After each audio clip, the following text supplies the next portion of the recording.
Bitburg is your first assignment in the Eagle. Is that right?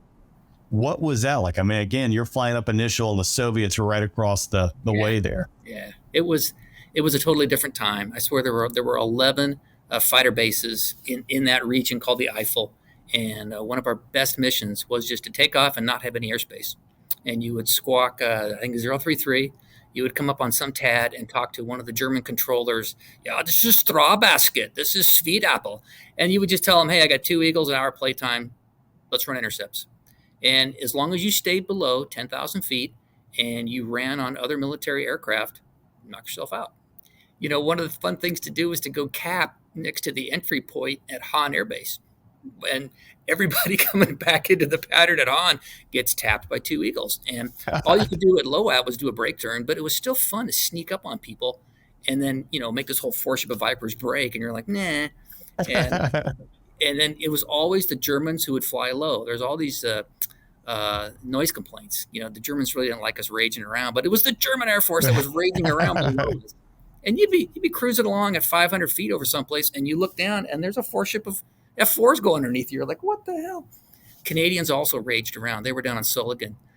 So that was the fun mission. It really was. And then when you would get to the big exercises, man, there was so much stuff flying around. We had like the Army was over there, helicopters, everything.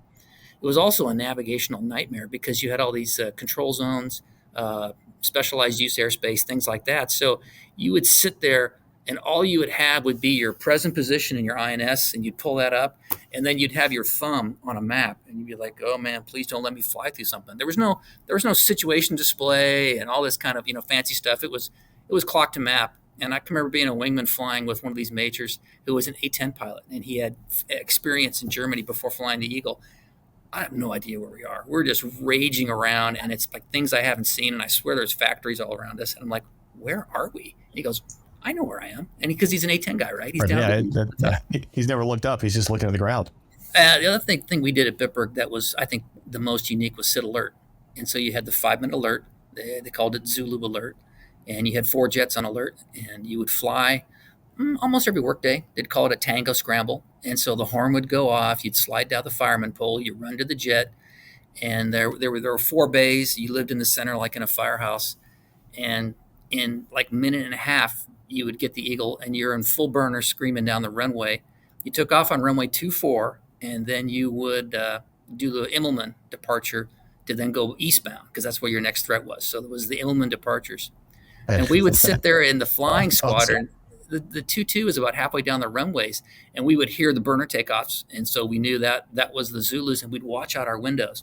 Because if they came by the window and you could see them with the gear up and they're smoking to get some airspeed, you knew that was going to be a good departure. They would get a good pull and get their smash. If you never saw them, they were above the window, you're like, man, they're not going to get the knots to be able to do the Immelman pull.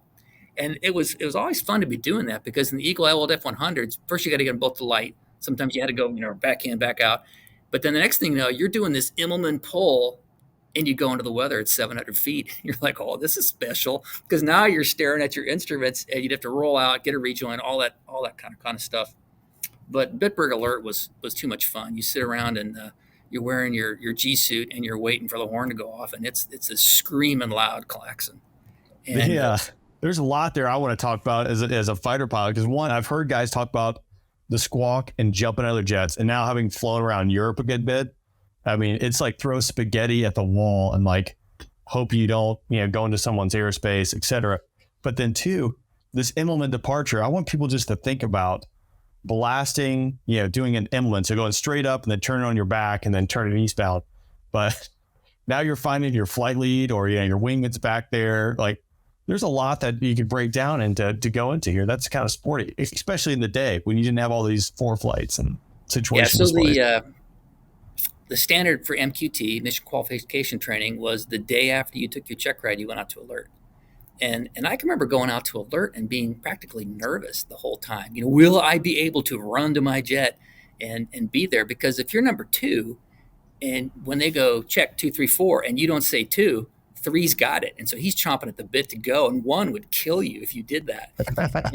and so the way it would roll is you'd get out there and you would take over the takeover alert, and you'd go put your gear up in the jet, and all of a sudden it becomes very precise as to where you put your helmet, what you're going to do, because you are literally on the ladder, and you reach in, sit down, and you pull the JFS, fire the APU, and then you keep going, right? And there's this thing through here and that thing through here, and by the ladder moves and on and on.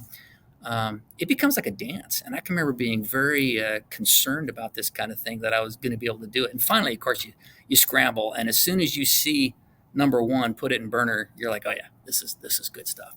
I mean, and honestly, it wasn't a full air show demo at 180. It was like a 45 right. Up and moving around. Right. So we're out there on, I think it was Memorial Day, like in '88 or something like that. I'm with the weapons officer. And it's a beautiful summer day, but we know we're not going to fly because it's a U.S. federal holiday. And the headquarters calls up and goes, hey, you're taking on tour bus. Tour bus is coming out. Give them the tour. Tell them how great you are. And of course, the tour bus does not come into the building. It stops about 100 feet away from the building. So we go out there, Mush and I. He was my flight lead at the time. And all of these old guys pile off in the little funny hats, the VFW hats. And it turns out these were guys who literally came ashore on D-Day and walked all the way to the Battle of the Bulge. And they're taking their tour. They went into Normandy. They're taking the whole tour, and they just start telling stories. They just talk. And these were the guys who were in this little Luxembourg town called Echternach, and the Battle of the Bulge starts. They got run over. They got POWs. They were captured, and the captain was like their company commander. He was like, I had to surrender. I mean, we were going to get it rolled, and the guys are like, that's okay. We understand. And these are old men, and you're just getting that greatest generation thing. And next thing you know, the horn goes off. And I'm like, what the heck? Mush looks at me and pushes me out of the way. I hit the ground. He's in a full sprint back, and I'm like, well, if I go, I'm in a full sprint back. And so now we're running really fast to get back there, fire it up. You run through the checker check, and you come out of the barn. And again, it's an awesome feeling, because a minute ago you were talking to these guys, and these guys lined up on the do not cross line and then saluted Mush as he taxied by. It was totally amazing. And so then we're flying around. It's Memorial Day. There's a few Germans to go intercept. There's nothing going on. And one of the American controls or groups are like, hey, why don't you do a flyby of our little place? And we're like, okay. I can't remember what it was. It was like Fan Belt. They all had cool little call signs. So we rage to some part of Germany I had never been to. We go into Fingertips, so I don't get to see anything. And he does this diving pass to go over these guys. And he comes up, and then they're like, well, did you see us? We were in the parking lot. And he's like, no. He goes, well, come by again.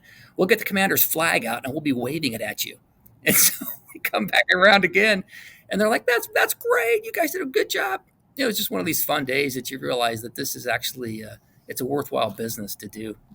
Every now and then there's those really, that's pretty powerful too. I think just, seeing those guys out there, being able to talk to them, and then klaxon going off, and they're out there saluting you as you guys blast, which, man, what a different time, huh? Yeah. Whatever. People would do horn checks, because they always every day had to do a horn check. And so you'd have all the maintenance guys going, horn check, going to be a horn check. And the horn would come off. We'd all go cool. The classic was when the Alert Force commander would do a horn check and then go, oh, that was just a check, guys. Sorry. After you already started running, it was like, dude, I think we did that once, and all of a sudden number 4 pulls the JFS, and we're like, I guess we didn't get his attention. It was a good time. Yeah.